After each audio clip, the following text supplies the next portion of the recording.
And we are live. Welcome, viewers. Welcome, listeners, to Religion Zero 55. Woo! Jazz hands. I learned that is more than 54. Right. You can count. How wonderful. Been practicing. Yeah, absolutely. My friend, I know we were a little bit late on the start today. It is scorching hot out here in Wales. How are you doing out there in, where are you again? You're in Missouri? Yeah. Is Missouri it for the locals. Yeah. Yeah. That's how you know who's a foreigner and who isn't. You gotta call it Missouri if you're from here. But, yeah, I would definitely be in the foreigner category. Oh yeah, I definitely had a crazy last couple weeks. Good news, I got back on the fasting train. Been doing that for the last week and change since last Thursday, not Thursday, a couple days ago, Thursday. Right. I've been doing what they call rolling 72s. You ever heard of those? No, I haven't. What is that? It's 3 days, 72 hours, nothing. Right. Then one big meal, eat as much as you want, as long as it's within your diet parameters. And then you start another one right after that meal's over. Wow. And went pretty good. I went down 24 pounds in 7 days. Fantastic. which is absurd. Yeah, but it's pretty fun. This weekend, my mother, we talked about it a bit. My mother that's from Seattle, the Seattle side family.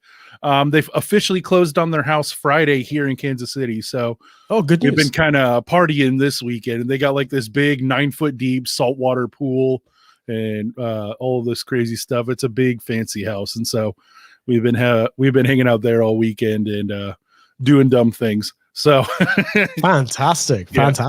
We're having a formal housewarming today. There's no furniture, so everyone's just, bring your own chair. But they're supplying food and beer and soda and all that kind of stuff, and going swimming, hanging out in the woods. It's like a little over 4 acres in the woods. About 1 acre of it is like normal grass yard, and then the rest of it's all just kind of woods you own all around it. Very heavy with the bugs and spiders and wildlife, which is I'm used to it, but some people that came to visit are not used to it. So I can imagine. Yeah, it's been a good old time. But yeah, I mean, fasting's going good. Steven Green, my friend, the friend of the show, we started a little mini book club together.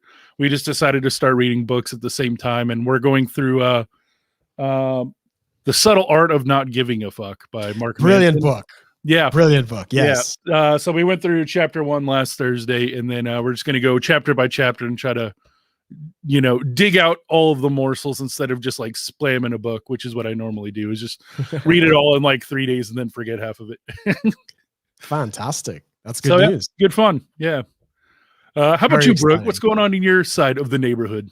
Oh man, I'm going through a bit of a hard time right now. I was expecting some money to be coming in from one of my investments, and because of COVID, they are not going to be making payments this year. So that's really put me in a bind.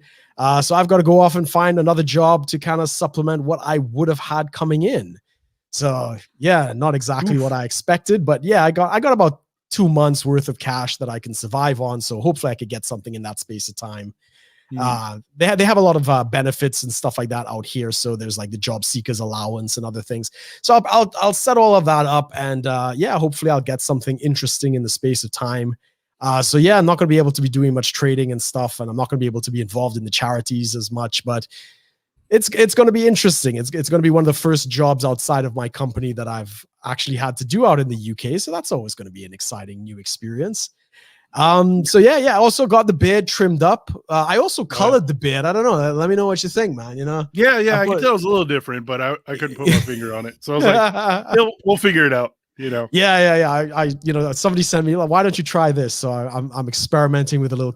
Actually, it looks good. I don't mind, the brown and stuff like that with a hint of gray. I think it looks good.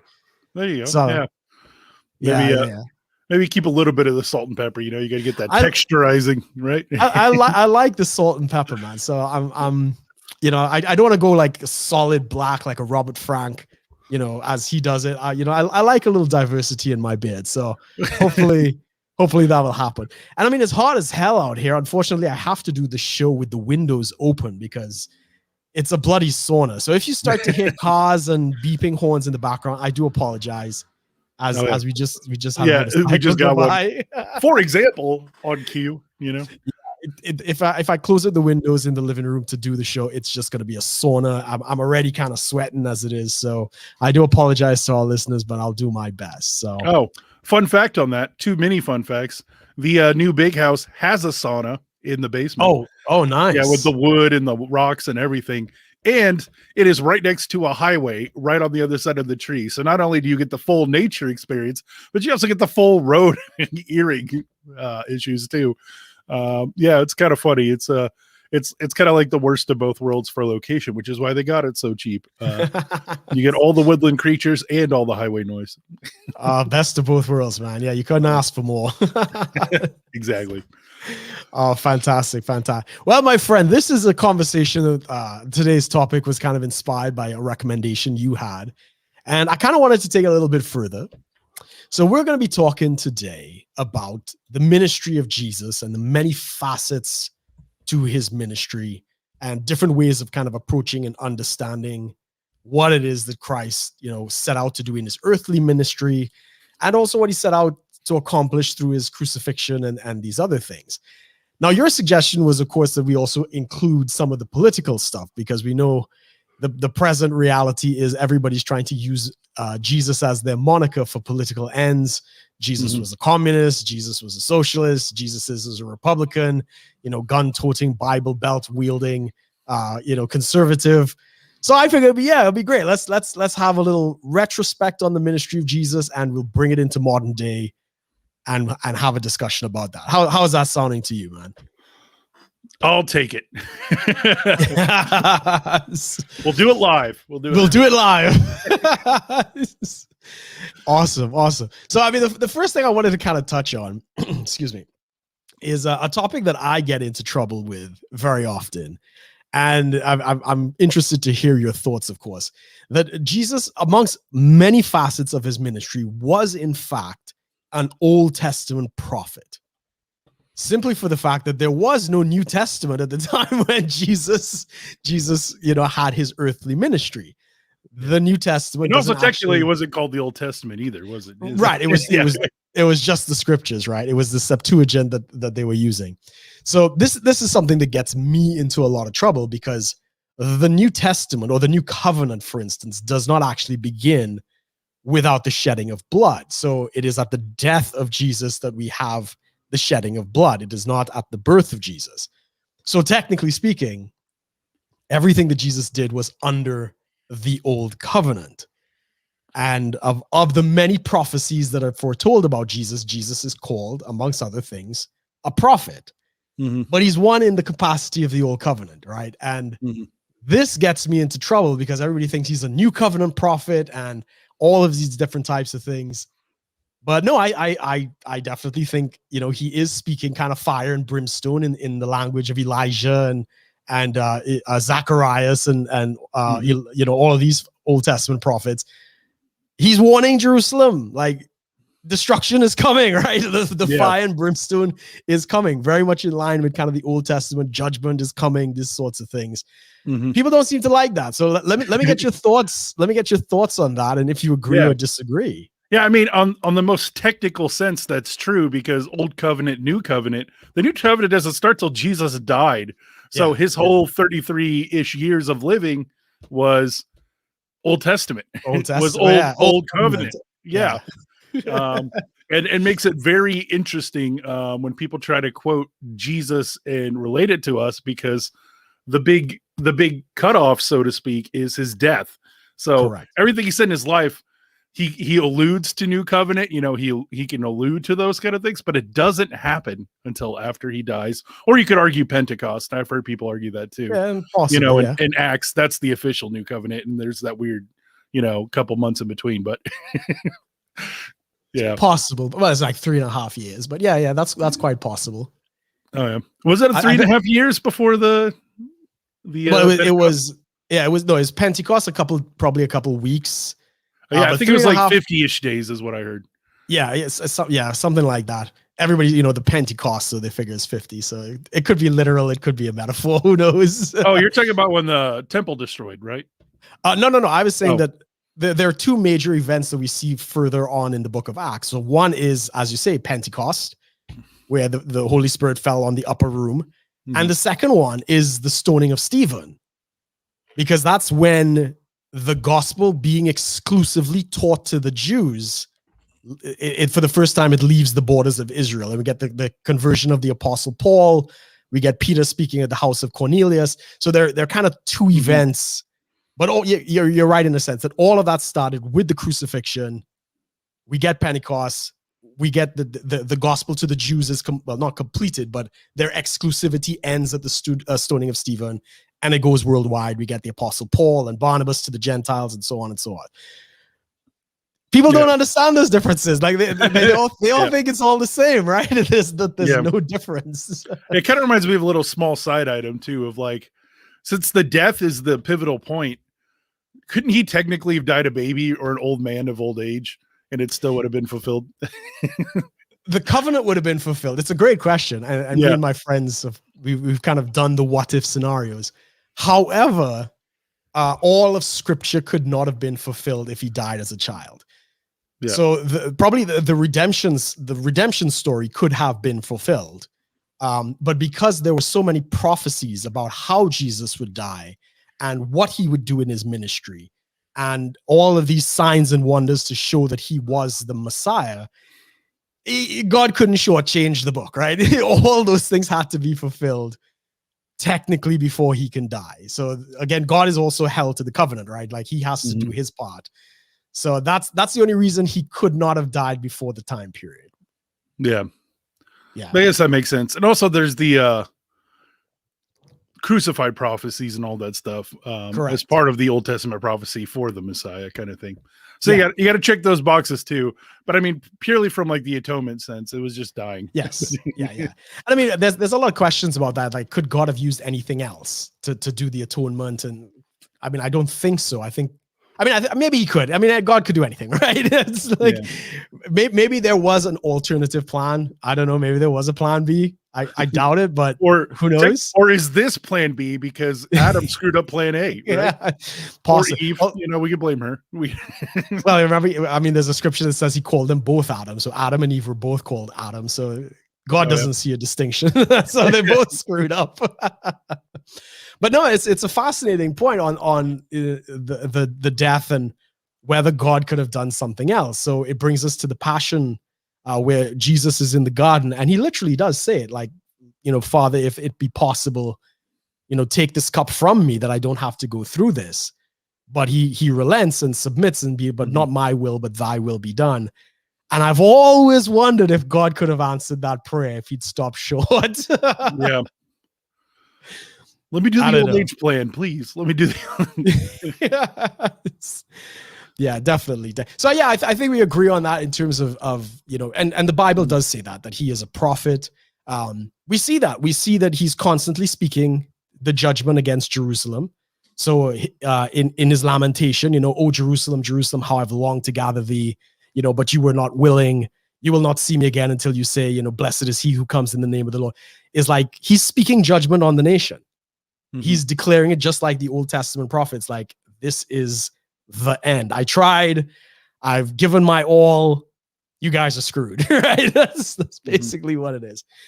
And the way I frame it is, God had been warning the nation of Israel through the prophets before, the judges, and all of these things. And this was his last attempt to try and turn them around before the judgment befell. So he sent his son, and we know the story. That explains a lot of his judgment language, would you not say?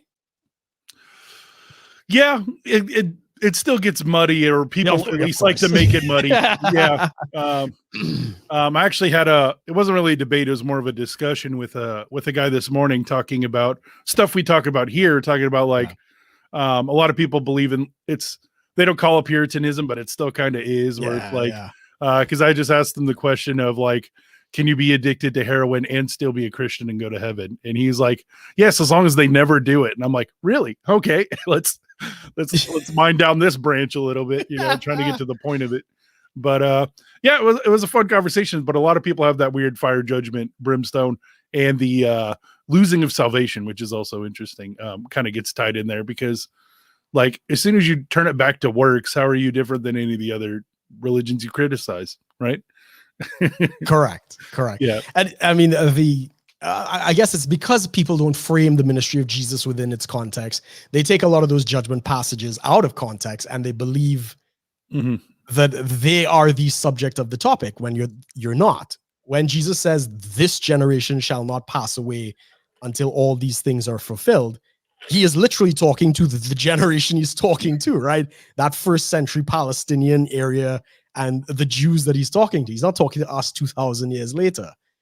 Now, is there a can we spiritualize it and stuff? Maybe, but I think in its context, I think if we get it literally, these aren't verses talking to us. And the judgment, sheeps and the goats, Lazarus, and I guess this brings me into the next aspect of Jesus's ministry, which is his use of parables. Oh yeah, right. Again, I don't think a lot of people understand what he's doing with the parables. So I mean, what are your views on Jesus using parables? Apart from that, it is prophesied that he would do it. Do you think there was another reason for that? I believe, I don't got the verse offhand, but I know he talks about it's like kind of half hiding the truth. Yeah. Right. Yeah. It's based on people who actually are seeking and want to learn will eventually figure out what he's talking about. But it also kind of gives it this allure or this mask from like the normies, so to speak, in this context. Yeah. It's kind of that separating the weed from the chaff of like who's going to get it and who isn't kind of thing. I know that's a big aspect of it. Outside of just, telling all the mysteries of the world, just, bluntly and directly. Apparently that could do more harm than good. And that's why Jesus chose to put a little Ganesh in there, Yeah. I think you're right. I also think, it was prophesied that he was going to, speak in parables. And I think there are two very strategic things that happen when he uses parables. One, he could speak universal truths without necessarily breaking the law, right? So one of the commandments is that you shall not add anything to the law, and neither shall you diminish anything from the law. So Jesus, in a sense, he cannot speak about what's to come. He can't speak about the new covenant, except if it's hidden. So he can use a lot of parables to speak of what is to come, and not technically break the law because nobody understood what he said, right? A vast majority did not understand what he was talking about.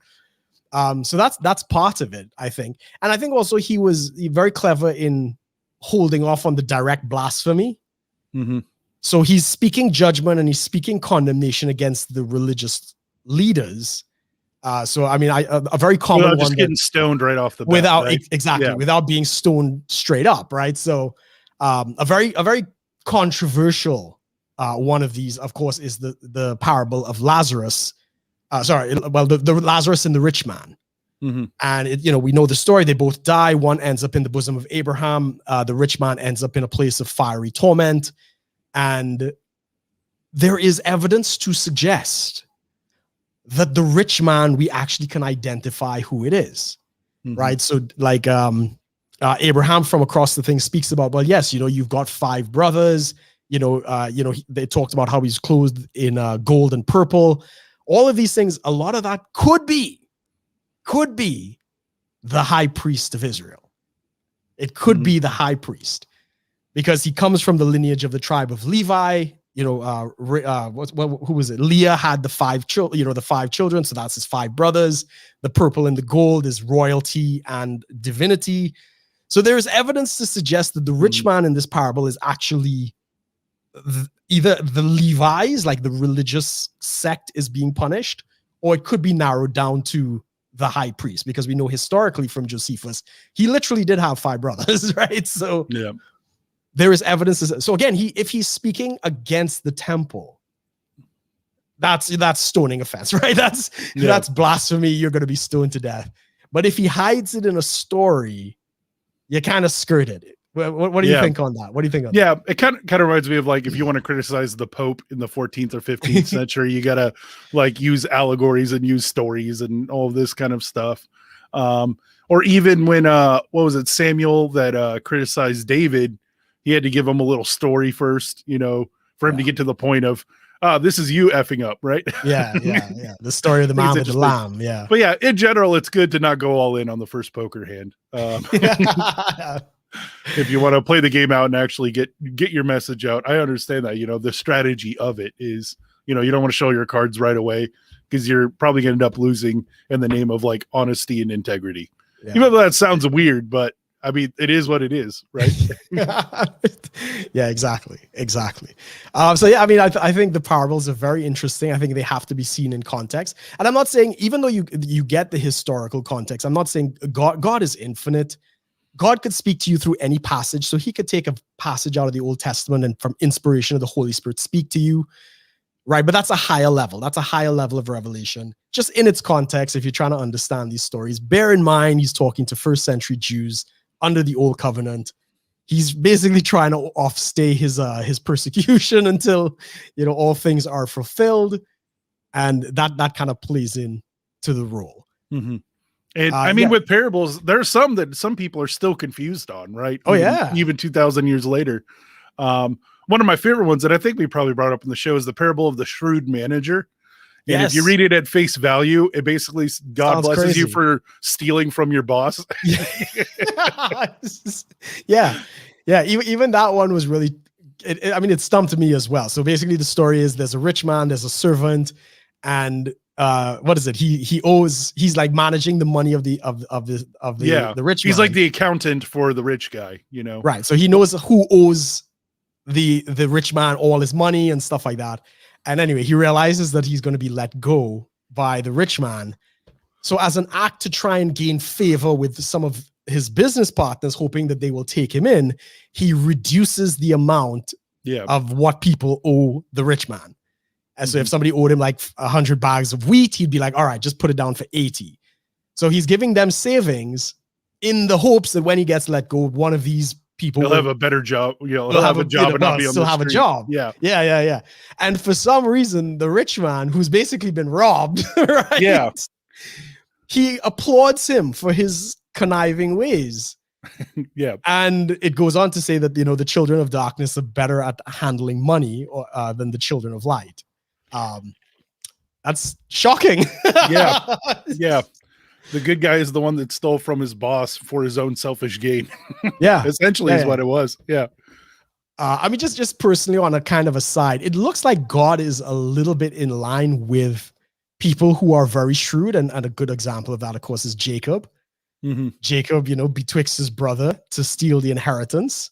Mm-hmm. And this is God's chosen lineage, right? So he chooses Jacob. So God seems to like kind of, you know, con people a little bit. I don't know. I don't want to put words in his mouth, but what do you think? Yeah, I would say it's kind of a general theme throughout the Old Testament. And you can see it a little bit in the New Testament too, that it's usually the first son that's supposed to get it F's up.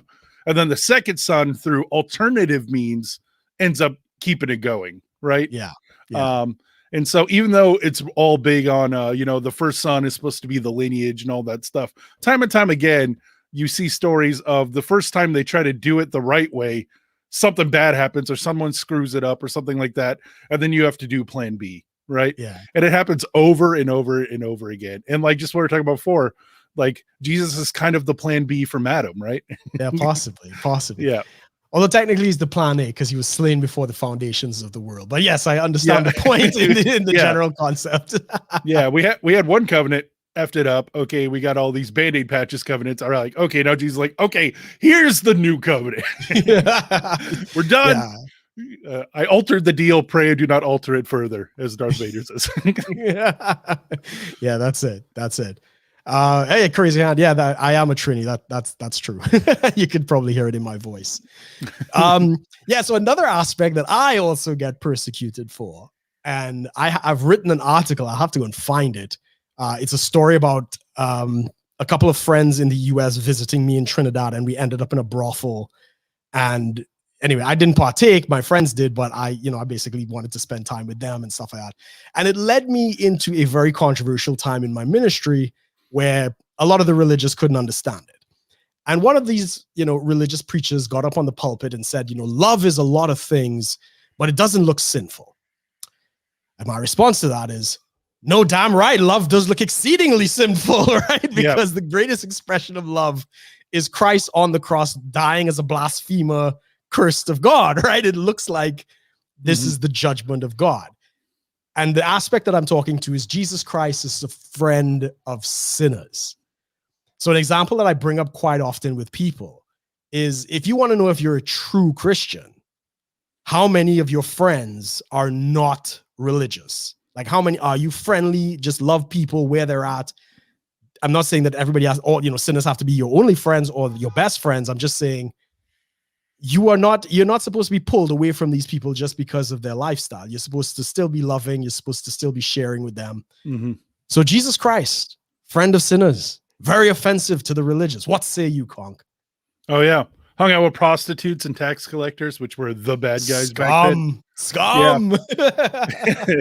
Exactly. And to me, it all comes back to the idea of like shrewdness, right? Shrewdness is like, even in the New Testament, we're called to be gentle as doves, but shrewd as vipers. Yes. And throughout almost all of the text before it, it's, vipers are bad guys, right? There was 9 out of 10 times they're referencing snakes. It's something bad in the Bible, right? But this is Jesus calling us to be like vipers in an aspect of our life, right? Yes. And vipers are known of being secretive. They're like the rogue class in D&D. They're they're very sneaky. They're very schemy. Breaking and entering, assassins, all of that kind of weird stuff. All kind of goes in line with the idea of the rogue or the viper or the snake, right? So it's very interesting that our behavior is so gentle as doves as behavior, but our mindset should be very snaky. And I think that's also interesting, because that's also what Jordan Peterson talks about, right? Good old Mr. Clean Your Room, right? Yes. You have to have the capability for violence and that capability for evil to fully understand good, right? You have to, there's times where everybody says violence is bad, but there's times where you got to be able to do it and be competent at it, right? Just as like a rule of life. And I think this is similar, but more for the mindset of it, right? To if you ever go into criminal justice and you get involved with the police or FBI or whatever, you have to understand how criminals work to find criminals, right? Correct. The analogy you hear all the time, and a lot of people kind of abuse it and overuse it, and it's kind of like a boogaloo thing, but in general, a sheepdog has more in common with a wolf than a sheep. I like that. Yeah. I like that. Yeah. Yeah. So just by pure genetics, biological nature, if you actually want to go out and do your duty and be effective, you have to be more like the bad guys than the good guys, so to speak. So it's very interesting. And I think Jesus did that a lot. He was very subversive, talking in hidden tones, beating around the bush of certain things on purpose for strategic ends. It's kind of crazy. It's not just the holier than thou paladin just doing good. There's some cunningness involved with the Christian life. I would agree. I would second that entirely. It's very interesting to me, at least, that what the church tries to produce, they want people who are very loyal to the church. They attend every service. They're given unto prayer, given unto tithing, fasting, doing missions and evangelism and all of these things. And I'm not saying, and reading the scriptures, they love the scripture. I'm not saying any of that is bad. I'm just saying what you basically described and who will perfectly fit into the modern church is a Pharisee, right? That is what you've described.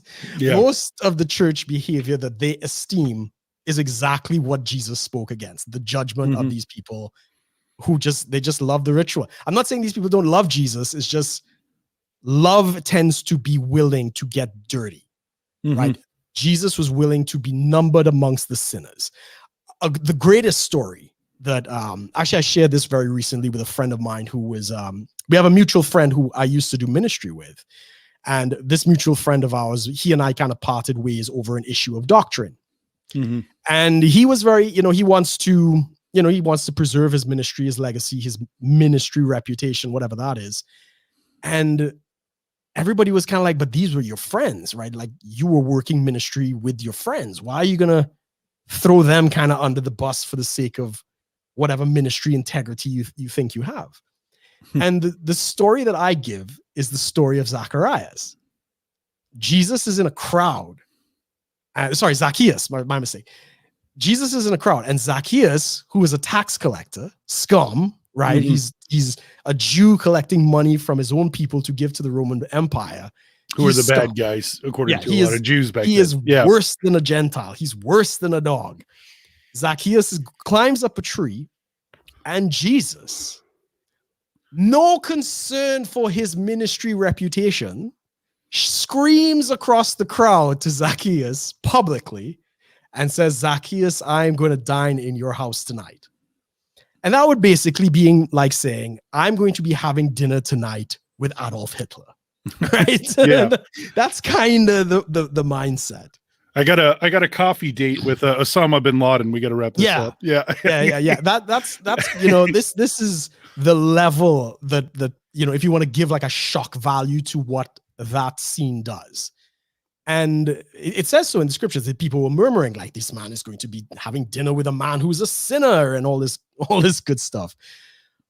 But it shows the story of love is more important than these other things.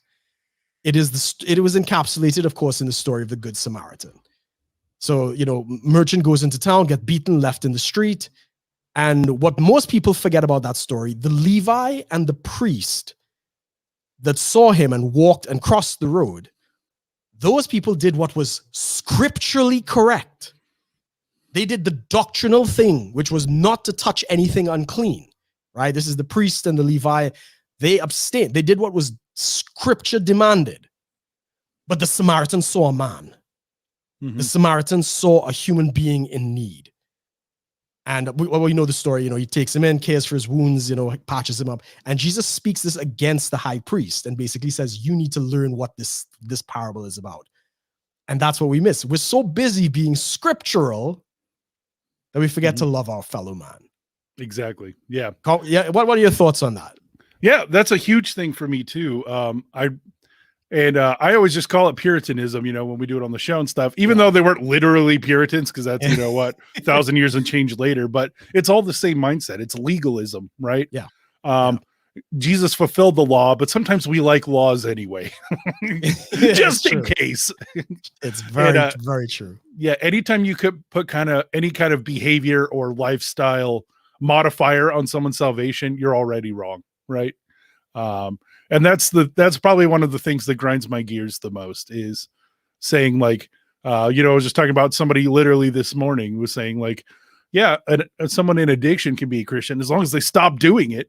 Okay. Where's that qualifier in the verse, please? I would love to hear that in the Bible. And I always bring up the thief on the cross as the bare minimum, right?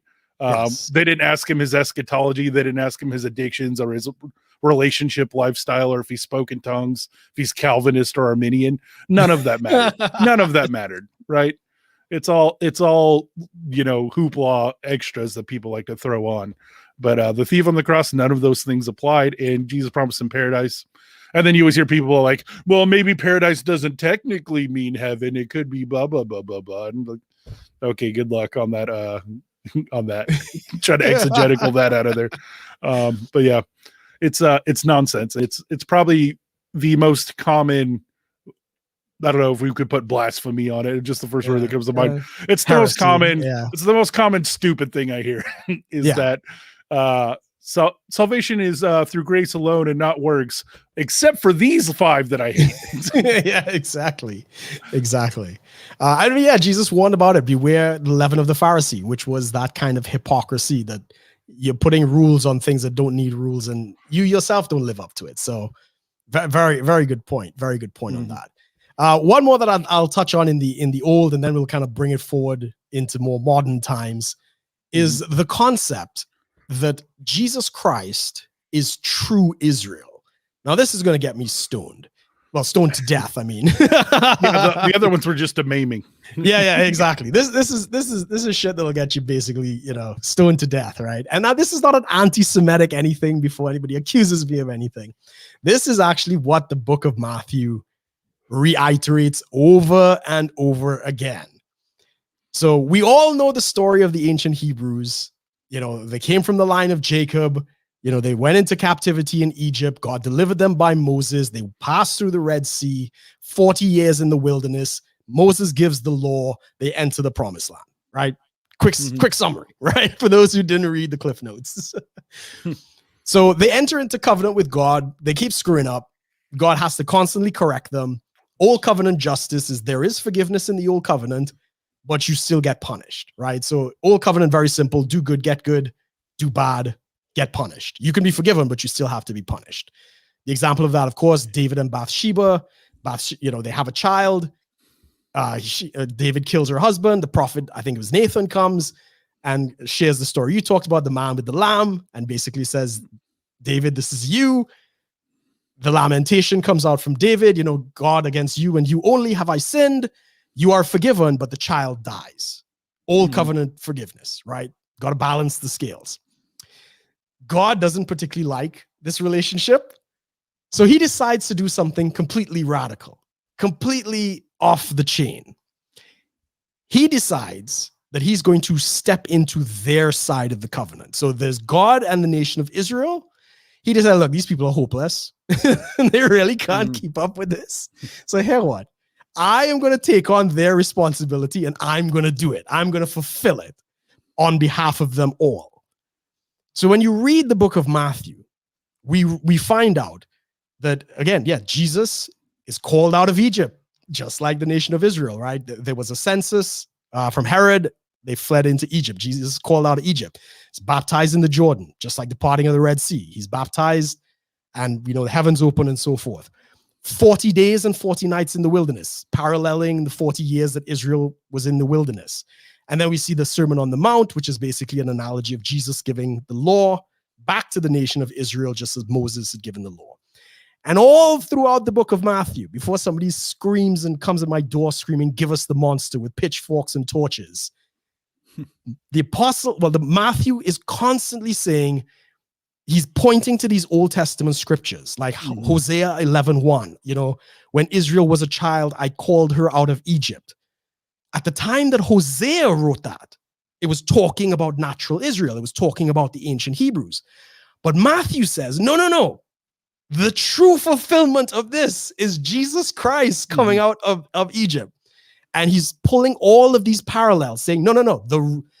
This is really talking about is Jesus Christ is the culmination of Israel. He's going to fulfill that side of the covenant, pay it off once and for all. Even though it's done, the prophecies are still there. They're going to be judged, right? Deuteronomy 32, etc. But that is another big part to the ministry of Jesus, that he is taking on the responsibility and the identity first of all Israel. And then later it's revealed through the Apostle Paul. No, he didn't just do it for Israel. He did it for the whole world. Now, anybody coming to me now, you're going to try and stone me. All right, yeah, I expect that. CONK, what do you think? Have I lost my goddamn mind? Yeah, but not related to this. That's not really. Oh, in other ways. Yeah, this is one of your, broken clocks right once or twice a day, right?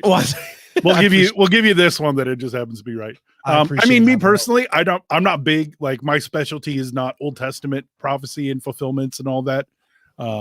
I think I've studied way more into like the epistles and early church kind of stuff. But yeah, when you bring up Matthew, it's really interesting because, each gospel kind of has a different, even though they're telling the same story, they're doing it from a different analysis point, right? Yes, a slant, yes. Yeah, and so Matthew is really big on spiritual, Jewish analysis. Yes. And Luke on the other side is more of like the literal analysis, right? Of like, yes. Even though they both have genealogies, they're slightly different for different reasons, right? Yes. Based on what they're trying to, argue for. And then, Mark and John are their own thing as well. Mark's more about just almost like bare bones, right? Yes. It sounds a lot more like a novel than like, some kind of critique analysis. And John focuses way more on the relational aspect. Yes. Of the religion and all that kind of stuff. But yeah, Matthew is huge on Old Testament revelation and like how it all fit, how both sides of our Bible fit together, right? Correct. So yeah, I know that for sure. Yeah, in fact, Matthew has been called the gospel to the Jews. It's the only place I think the Sermon on the Mount is recorded.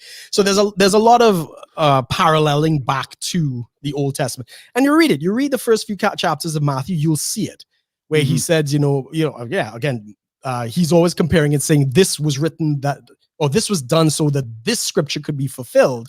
And the scripture he's talking about in the Old Testament in the past talked about natural Israel. So it's an interesting study. It gets me in trouble because people think I'm anti-Semitic. I'm like, no, I'm not anti-Semitic. This is what the scriptures are saying. It's how God solved the covenant problem, right? So yeah, exactly. But yeah, I mean, it makes sense. It checks out. But it's not my personal, fair enough. Yeah, specialty that I could critique positive or negative for it. But yeah, it sounds right. yeah. Awesome. Oh, okay. I mean, those are the big ones in the life and the ministry of Jesus. And I figure we could bring it forward. We got about 20 minutes before we open it up to the crowd. So we could bring it forward to, modern day people using monikers and using Jesus for their political aspirations, for want of a better word. One of the ones that you brought up was talking about how, a lot of people try to point to Jesus as being a socialist or, oh God, yeah. Well, I guess socialist, communist, kind of two sides of the same coin. Well, you want to expand on that a little bit? Yeah. So where they usually come from, and I'll try to steel man their argument in that Jesus was about charity and giving, the self-sacrifice aspect we need to give up to help others that are less fortunate, blessed are the meek, blessed are the poor, all of that kind of stuff. And they use that to say, okay. And they were talking about, another one to talk about is like, when the rich man gives $1,000 versus the poor woman that gives her only $1, the poor woman is more venerated spiritually, kind of thing. Because the rich man needs to give more than that, is how they put it, essentially. Interesting. To be equally, and the rich man, the camel in the eye of the needle is a common parable people quote all the time, is like being rich in itself can be sin, as they put it, so to speak. Because Jesus does not just criticize, the religious authorities, but the rich people and the actual authorities as well, right? Correct. So they put all of that into a socialist aspect, because in the early church did live relatively communal. There's a couple of times in Acts they talk about where they pool all the resources together for the benefit of others.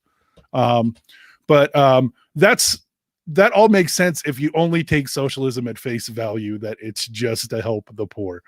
Yes. The literal aspect of socialism is that you are not necessarily raising up the poor, but you are chopping the knees of the others. In practice, yes. Yeah, yes. You're making equality by cutting off their knees instead of giving them stilts, so to speak. Right? Correct. And there's lots of memes making fun of it and all of that kind of stuff, the equality and equity and all of that.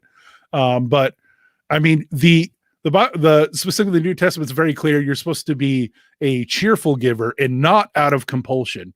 Correct. And taking other people's money and property by force to give to other people does not sound very voluntary. Yes, exactly. So yeah, if you're actively trying to cut down other people's power, that's very separate than just criticizing them and then you choosing to voluntarily be charitable. Because it's not charity if you have to do it at gunpoint. Yeah. I would second what you're saying there. I think there's a very big difference between what Jesus would speak to the disciples or his followers versus what he would speak to the nation. And there is a kind of a difference. Yes, the individual is called to be charitable. And yes, sometimes that's reflected in the laws of the nation, but at no point was it ever intended to be that elevates to the responsibility of the state, which is what we see going on, right? So people are picking political parties on who's more generous, right? Who's going to steal more taxes and give to more people. Like, that's not what Jesus is talking about. It's for the Lord. Yeah. Okay. It was, and I mean, we could probably touch on the whole tithing thing, because we see a lot of that kind of thinking in that whole, the teaching on tithing, which I don't agree with, but so I think that's, they take that out of context. Even the verse you're talking about in the book of Acts, where all the disciples sold, all of the people from Pentecost, I guess, sold their land and so forth, and they took care of each other. Only Jews, right? There are no Gentiles included in that. And there was a very specific reason, because what, I mean, getting a Jew to sell land, I don't mean to sound racist or anything like that, but no, land was like value, right? That land was like everything. But the still reason kind of is still kind of, I don't deny they're not making more of it. yeah, exactly. But there was because they knew the city was going to be destroyed. They believed Jesus's warning about the destruction of Jerusalem. So they knew the land was going to be worthless in a couple of years. So that's why that verse comes in. And you could tell that because it says, continue to do this, look after each other as you see the day approaching. And the day that he's talking about, of course, is when the Roman armies surround the city, right? So you read that in Luke 21 and Matthew 24 in the Olivet Discourse. When you see Jerusalem surrounded by armies, flee to the mountains. Basically get the hell out because they're coming to destroy the city. That's the context. That's not policy, right? That's not where you build laws out of. He's talking in a very specific context. But I do believe the church and individual Christians are called to be charitable and hospitable. But at the same time, we're supposed to be called to, not just live off the charity of other people. There's a verse, I think, in the book of Corinthians, Paul talks about if, there are those amongst you who just go from one church meeting to the other church meeting, and all you're doing is eating and drinking and not doing anything. If a man does not work, he should not eat, right? So even that is kind of something that came through, is that the church used to be so generous, and the love feast of the early church was so generous. People just went from house to house to house, just eating and drinking, and nobody was working, right? And even that, Paul kind of corrected and be like, no, you got to kind of contribute and stuff like that. Don't be a bum. Don't just, kind of suck off the generosity of others. Try and be self-sufficient. Not a lot of socialists talking about that, but what do you think? What do you think? Yeah, I mean, it's it's weird how people go to socialism with religion, because it really feels like just a stapled sticky note on the back end of like their ideology they were getting already, right? Correct. It's very, very hard to exegetically get Jesus was a socialist, right? Yeah. It's and really for any political opinion, you know what I mean? In general, it's kind of it all falls with the same issue, is like you're just trying to what do they call that word? What am I thinking of? It's like they're reading it into the scriptures. They're putting their narrative in. What is that? Eisegesis or whatever it is. Yeah, eisegesis. But I was thinking of hindsight bias, right? Well, yeah, perfect. Yeah, yes. Yeah, the hindsight bias. I knew it had something to do with eyeballs. Yeah. But yeah, the hindsight bias of that. Okay, now I like this, and I'm going to look back and try to read it into everything else. And it's kind of eisegesis and hindsight bias of, well, we know that. Which reminds me of a very funny joke. You always pull on somebody that's in a different time zone than you, and you go, oh, wow. Like I was just talking to somebody from New Zealand online, and they're like, yeah, we're like 14 hours or something ahead of you guys. And I'm like, well, you guys are 14 hours ahead of us. Why didn't you warn us of 9/11? Yeah. This is your fault. You tell me the lottery numbers, Come on, get it together, man. But yeah, but I mean, it's that kind of thing is essentially what people are doing, is they're taking their ideological time zone difference and trying to put it back then is essentially what they're doing. Yeah, because they're like, yeah, well, literally he wasn't socialist, but he was in the same mindset. No, not even close. Correct. Yeah, and I think the same thing could be said for the issue of communism, which, I mean, obviously there is no we don't have a communism, as Marx put it forward, was a stateless, moneyless, structureless community where everything was shared. And that doesn't exist anywhere, not even in communist Cuba or communist China or anything like that. We have, there's an authority figure. So, to kind of, shit on the communists, sorry, there's a guy with a bike passing. Jesus recognized authority. Jesus actually recognized the hierarchy and the authority of the Romans, the high priest. And he even instructed the people, like, no, you've got to listen to the high priest. Like, he's a man sitting in Moses' seat. He's a man of authority. So again, sorry, communists. Yeah. What say you? Yeah. It was funny though. Somebody's posting on Twitter, like, everything Karl Marx said was wrong. And they're like, well, and then they posted a quote of him talking about how much he loved guns and that you should never disarm the populace for any reason and keep all your guns and ammo and get more. They're like, you got one thing right. He sure did. Never let the population get disarmed. But so you can't say somebody who's always wrong. It's impossible. But but yeah, it's because essentially socialism and communism come from the same argument, right? Yes. It's just communism take it to that nth degree and try to use utopia words and stuff like that. But it's the same premise of you're still taking from someone else to give to someone else by force, right? At the end of the day. And at the end of the day, the by force sounds like two small words, but they mean everything. You know what I mean?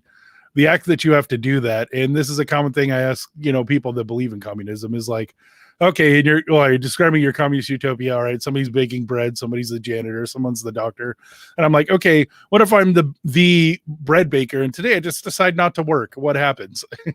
Exactly. You go, well, you'll probably get asked to work anyway because people are hungry, and they go, but I don't want to work. Okay, well then and then they have to start, describing gulags and police and an infrastructure compulsion. Eventually you're going to have to create some kind of authoritarian police state in order to enforce your utopia where everyone sings kumbaya and high fives, right? That's what it is. And if you think that's what Jesus was referring to, you're sadly mistaken that we need an authoritarian police state to enforce your kumbaya. I would second that notion. I mean, it's very interesting just kind of bringing it even more into modern times. I mean, Cuba seems to be in revolt right now. Mm-hmm. I don't know. We're gonna see what happens. Hopefully that there's some good things that would come out of that. I'm surprised YouTube didn't kill the stream when I said that. But we'll see how that goes. Have you ever seen someone build a raft out of trash to escape free market capitalism? I'm just wondering. Anybody trying to break into North Korea? I don't remember all those refugees going to North Korea for some reason. I don't know. Yeah, it's rough. Yeah. All those people just trying to get past border control of Florida to get back to Cuba. That happens all the time, right? Actually, I said corrected. There is one American who went to North Korea. I remember this now. He's the one defector, and I don't know what happened to him. So somebody look up that story. For good reason. Probably for good reason. Yeah, probably. And I mean, there's a lot of people who are running from extradition in Cuba, but that's a whole other story. So let's do the flip side. We've shit on the leftists a little bit. Right. So we got the other side, which of course is the religious right that believes that, Jesus should be, the 10 commandments should be the law of the land. You should have, enforced prayer in school and, enforced religion. And we should probably live in some kind of theocracy. And, Jesus was a Bible Belt, non-beer drinking, gun toting American. What say you? Sure. No. It sounds cool though. Yeah. It's essentially the root issue is still like you're enforcing things on people, right? We talk about, when we talked about founding fathers in the 4th of July episode and everything like that, it's that freedom from religion, right? Yes. It's completely separated from all that. So once you start getting into theocracy and forcing people, you're just creating instead of creating a, secular communist state, you're just making a Christian fascist state, essentially, right? It's all correct. They're both and so this is how I put it. That makes the most sense to me. And I stole this from someone else, and I can't remember their name, but it was on YouTube. But most people, they get a political quadrilateral, where it's like the 4 squares of like right authoritarian, left authoritarian, right libertarian, left libertarian. Yes. But really, it's a triangle. In truth, yes. Yeah, in truth, it's a triangle because you can't, the closer you get, so like there's the different flavors of authoritarianism, but once you start going down, it all pivots to the bottom of that, right? Because if you're truly a minarchist or anarchist or libertarian state, they don't have enough power to be considered left or right. Correct. So it's not actually a square, it's a boop, it's a triangle, because the lower you get down. Oh, Michael Estrada, thank you very much for the super chat. God bless you. Thank you, bro. Yeah, bless you, my friend. Also, you should probably get that tongue checked out in the profile pic. That looks I don't know if it's supposed to stay like that forever, but you know. But you know, I agree in terms of the quadrant and so forth. And look, I have nothing against, you know, Christians, you know, in their personal walk, being patriotic and, you know, loving their guns, Bibles, and booze, or whatever. I guess in the Bible Belt they don't really talk about booze. They call it the devil's juice, actually, like the deep Southerners. Yeah, I had a conversation. The same friend I told you that we had, the mutual friend. He lives, I think he's in Florida, which is kind of technically part of that. And he talks about that as well. And I tried to explain to him, the only place in the world where Christians are demonized for drinking alcohol is in the United States and Canada. Mm-hmm. That doesn't happen in Europe. When you come to Europe, no, drinking out, man. We started the church in the pubs out here, right? Church of England and the Protestant movement started in the pubs, right? This is just nonsense. And what are hymns? Yeah, exactly. It's drinking songs, right? It's this kind of thing. Like Amazing Grace, I think, is like modeled after like Happy Birthday, I think, is modeled after Amazing Grace or something. But the big thing out here is hey Tom, thanks for the donation, my friend. Bless you, Tom. Bless you too, bro. And shave that beard, because that's clearly you in the pic. Yeah, too long, it's gonna get tangled. Hey, by the way, Bobby Hesley from Religion. Tommy was asking about you the other day, man. Maybe you should check in with him if you get a chance. But yeah, so I was saying, only place that alcohol is kind of seen as the devil's juice is in North America, basically. In Europe, that's nonsense. But in Europe, if you play video games, that's the big taboo. Like, oh no, you are a child of the devil. Oh yeah, you are going to hell, right? Pokemans are from Satan. Yeah, exactly. You know, Yu-Gi-Oh and stuff. Oh no, forget that. But then you go to Asia, where all of this stuff comes from, and culturally, yeah, alcohol is fine, playing video games is fine. But if you watch R-rated movies in the cinema, oh, you're going to hell, man. It's like, yeah. My point on that, of course, is that all of these are cultural. Oh, Heather, thank you so much. Yeah. Thank you, Heather. Yes, folks, it is a bi-weekly show at this point, but we'll discuss that. And just to keep the theme of criticizing people's profile pics, yours says sold. Please don't sell yourself into slavery. That sounds like a bad idea. If you have the chance to be free, take it. That's what Paul says. Absolutely. So yeah, these cultural mores that we think we have is really it's not biblical. It's obviously not scriptural, because it's just culture that we've kind of adopted and stuff like that. So with that whole rant, I'm saying that I have no problem with religious right Christians, you know, making political decisions based on their ideology, but I'll be the idea of some kind of theocracy would terrify me, just to be very honest. Yeah. What do you think? Yeah. I would completely agree. It all comes back to, what are you forcing people to do? There's no force at all in the Bible. It's people choose, right? If you're picking, do you choose to follow God or not follow God? That's an individual thing now, right? It's no longer we're all Israel, though kind of you can argue that, but it's not like, oh, we're all this group, us versus them mentalities. The New Testament is very more individual, right? Than in previous versions. I don't know how else you want to put it. Yeah, the Old Testament was national, and yes, it definitely, the New Testament is very individual, correct. Mm-hmm. And so now that it's individual, this kind of goes back to what we were talking about before with like Puritans and legalism and Pharisees, where they still want laws, even when there is technically no more laws that bound us. Likewise, this is people still trying to adhere to collectivism, even though collectivism doesn't bound us. Correct. And it all kind of the same thing. It's those things that people still want in their mind that Christ is still trying to free us from over and over again. But we still kind of like the old rules to feel comfortable, to be in an in group and an out group, and to put laws on ourselves to feel more order, even though they're done. You guys just, it's like always complaining that, oh, all the good movies were in the 60s or 70s. You know what I mean? All these new movies suck. It's almost like that from theology. It's almost like I agree. I think a lot of people forget that Jesus was kind of a bigot. He was kind of a misogynist. I was so gonna get stoned to death. A Gentile woman approaches Jesus asking for the healing of her daughter, and he literally calls her a dog. Yeah.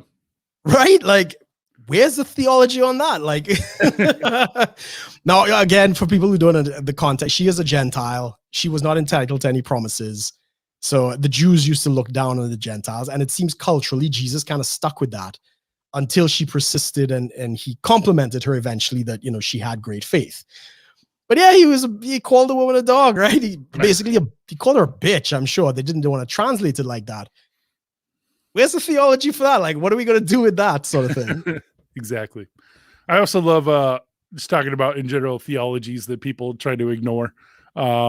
Where Paul says all women should shave their heads if they pray without covering it. That's in the New Testament. Yeah. Exactly. You can't just say, oh, that's an Old Testament thing, like not eating shrimp. Nope. That's decades after Jesus and the New Covenant. Paul is telling people to shave their heads or cover their head or shave them in shame. So it's very interesting. Those traditions and cultures of the time. Sometimes you got to weed through those, but people just like to ignore that passage and just black it out. Yeah, even in the Orthodox Church to this day, I think the women still have like a tea dowry or like a kettle covering or something. Mm-hmm. Good old fashioned bonnet. Yeah. Well, yes, I don't think the ones I've been. It's some kind of covering. I don't know what it is. But yeah, I mean, so is there another facet? We've hit an hour. We're going to open it up to everybody. Is there another facet to the ministry of Jesus you wanted to hit on before we open it up? Well, I mean, criticizing Republican Jesus more a little bit. Sure. I mean, you would be surprised. It's become a meme, but some people, like when you get in the Bible, actually believe this, that Jesus was white and spoke English and America is God's nation. The Americans are the true Israelites. Oh yeah. Yeah. It's pretty bad. And it's not necessarily like most people would think of that of like white nationalism or white supremacy or anything like that, but it's not even that. It's that American supremacy, right? That God chose America to be the world leader and be the police for everyone else. It's kind of crazy. It's you also get in that crowd, you also get a lot of the KJV only people. King James version only, yes. Yeah, and they think NIV was created by Satan and all the other translations to deceive people because God only blessed KJV. Those are all some of the wacky stuff they believe as well. Just want to throw that out there, so just to make sure we're hating everyone equally. We're equally offending. Leftists feel too bad, you know. Yeah, the KJV only thing. I think I fell into that for like all of 2 months. Back when I was very young, I didn't know anything back then. But yeah, no, I've seen that. And just to be very honest, like knowing Greek and Hebrew does not make you any more spiritual. Mm-hmm. Otherwise, you know, Greece as a nation would be like a pinnacle of Christianity, when, you know, Israel would just be, you know, the best place. Well, it is one of the best places to study scripture, but they would be so much more spiritual. They tend to be very progressive. So just being able to read Hebrew and Greek doesn't make you any more spiritual. Yeah. And just because it's been translated into English, you know, many times does not mean that, you know, that's the only way it's going to be understood. Exactly. Yeah, you can especially nowadays, you can just Google any verse and look up the Greek version of it immediately with all of the annotations and like literal word-to-word translations and all that. So like, yeah, just because you got a degree in it doesn't mean anything nowadays. Correct. I mean, I know a number of people who studied ancient Hebrew and Greek, and they thought they were going to solve all the contradictions of the Bible. It never happened, right? It's just not gonna happen. Yeah. So yeah. Good luck with that. You know, I admire their efforts. I do suggest, just quickly, what is a good Bible that you enjoy? What is a Bible that you read? So the two translations I've always been fond of was originally it was HCSB, Holman Christian Standard. Apparently the guy himself was sketchy, but the translation's pretty good. So when you look at translations, they usually put it on a paradigm or like a what do they call those? Spectrum. Yeah, it's like on a spectrum. No Spurg jokes, please. But but it's how literal do you want it to be word for word versus how readable it is in modern English, right? Correct. So in general, NIV is smack dab in the middle, and that's why it's usually the most popular. It's because they tried to balance it all so that you could still read it as a book in modern English, but it still gets the gist of the words. I prefer more on the literal side, especially most scholars do, because that's kind of what you're trying to do, is get to the point of the message. Yes. So ones that feign more on the literal side are ESV, English Standard Version. That's the favorite of a lot of Calvinists. Calvinists are really big in the academics. And John Piper, who was kind of like my first pastor, I followed a lot and like read most of his books and his sermons and all of that. And I think he does really good exegesis, except for the Calvinist part. He actually Romans calls 9, himself, he calls himself a 7-point Calvinist. He didn't think Calvin went far enough. But the other like 85% of stuff he talks about is pretty good exegesis. He's also, if we want to talk about, rational male red pill stuff, John Piper is probably out of like the famous pastors, he's probably the closest to it. He's very big on his version of complementarianism, that men and women are biologically different for a reason, and they do have different ways they behave and think and act. So he's actually pretty close to that, out of like at least the big famous pastors.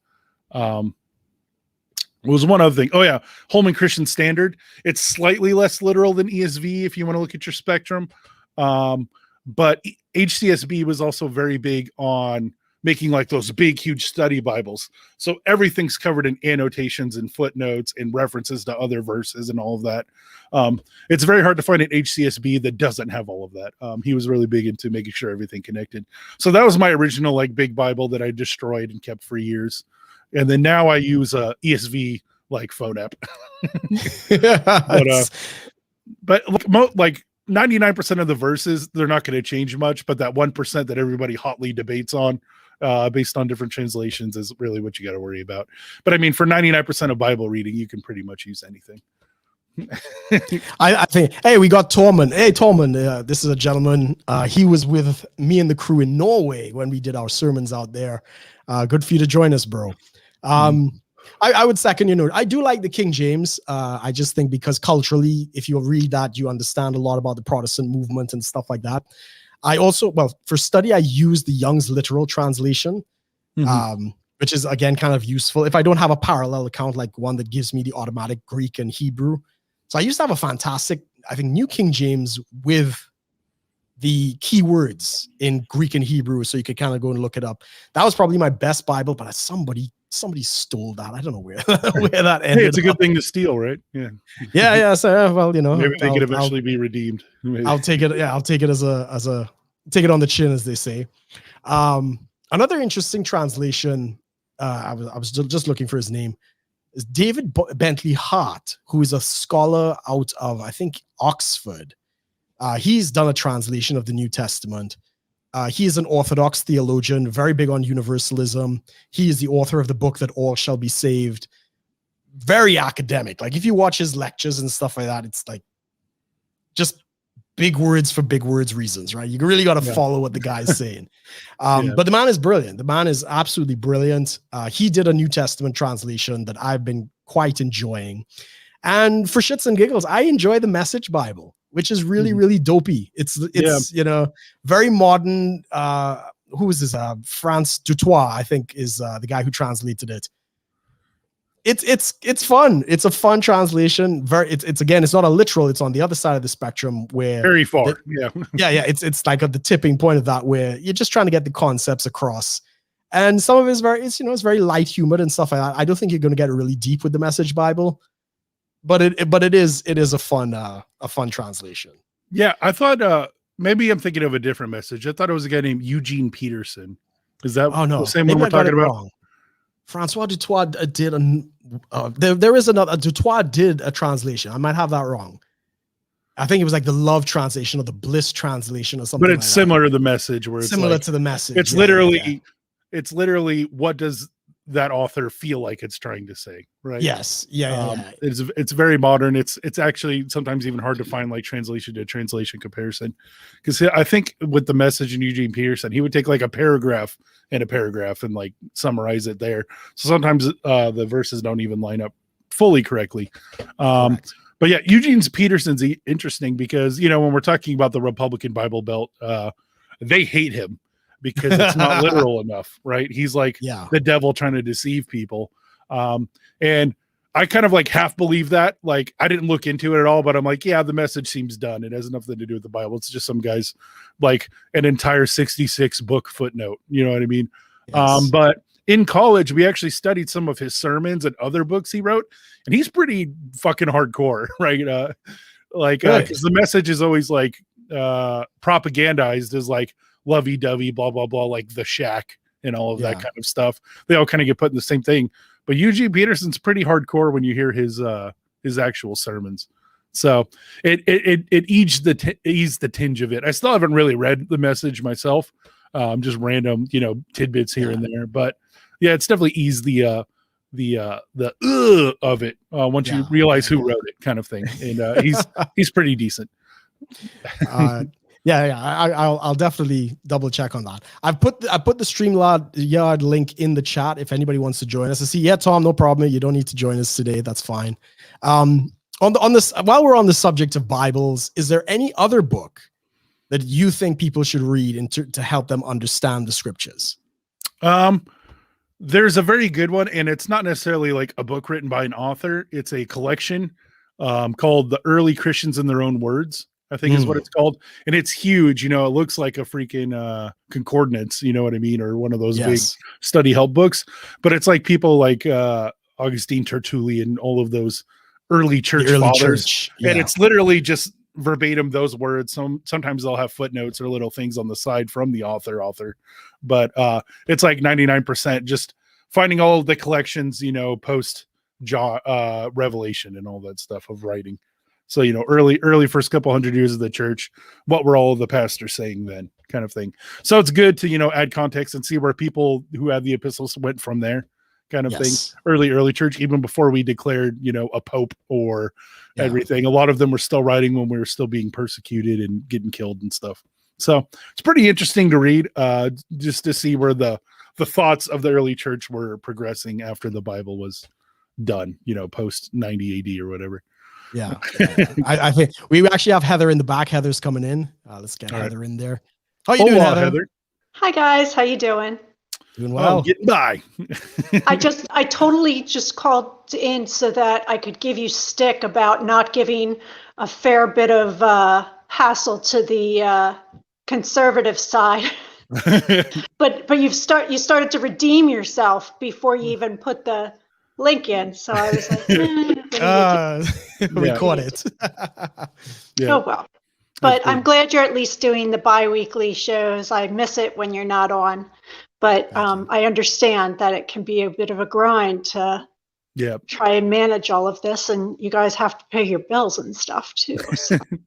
Yeah, I've been purposely trying to make myself outside my home busy, for work and other things, and it's now coming to fruition, and that I'm actually always busy. That's a big chunk of it, yeah. But and we think it'd be good, we're doing the more bi-weekly, because then we have more solid. You can have more research. We could have more like one big hard-hitting episode every other week instead of just throwing out casual subjects every week, kind of thing. I really think the shows seem to be a lot more in depth since you've gone bi-weekly, and I find that very interesting. So most of the time I have nothing to say, but I really just called in to give you a bit of stick. But now I've got nothing to say. So. Well, do you got any criticisms? Is that how you say it? No, criticisms that you wanted to add in that maybe we didn't hit? I just don't like when anyone uses a religious figure to promote their political views. I just don't. It just goes against my belief in what our country is about in the United States, in the sense of the supposed separation of church and state. And, I may be liberal in many, many ways, but I'm also a capitalist. Mm-hmm. It's like, you don't have to be conservative to be a capitalist. I